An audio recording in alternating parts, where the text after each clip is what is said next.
மந்திச்சுனை கிராமத்தில் பொதுமக்களால் வழங்கப்பட்ட கோரிக்கைகளை நிறைவேற்றாத காரணத்தினால் வருகின்ற சட்டமன்ற தேர்தலை புறக்கணிக்கப் போவதாக கிராமம் முழுவதும்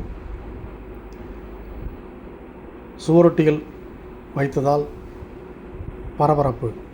தேனி மாவட்டம் ஆண்டிப்பட்டி அருகே மந்திச்சுனை மலை கிராமத்தில் 300க்கும் மேற்பட்ட விவசாய குடும்பத்தினர் வசித்து வருகின்ற நிலையில் இந்த கிராம மக்களின் பயன்பாட்டிற்காக அரசுக்கு சொந்தமான பொது இடத்தில் கால்நடை மருத்துவமனை கட்டிடம், நூலக கட்டிடம் மற்றும் மேல்நிலை குடிநீர் தொட்டி கட்டுவதற்கு முடிவு செய்யப்பட்டு அரசு சார்பில் முதல் கட்டமாக கால்நடை மருத்துவமனை கட்டிடம் கட்டப்பட்டுள்ளது.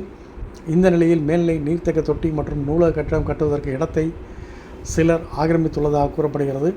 ஆக்கிரமிக்கப்பட்டு 15 மாதங்களாகியும் இது குறித்து மந்திச்சுனை கிராம மக்கள் மயிலாடுதுறை ஊராட்சி ஒன்றிய அலுவலகம் முதல் தேனி மாவட்ட ஆட்சியர் அலுவலகம் வரை பலமுறை புகார் அளித்தும் இதுவரை ஆக்கிரமிப்பு மீட்கப்படவில்லை என்றும், இதனால் தமிழக அரசை கண்டித்தும் அரசு அதிகாரிகளை கண்டித்தும் வருகின்ற 2026 சட்டமன்ற தேர்தலை புறக்கணிக்கப் போவதாக மலை கிராம மக்கள் சுவரொட்டியை வைத்து தங்கள் எதிர்ப்பை தெரிவித்துள்ளனர்.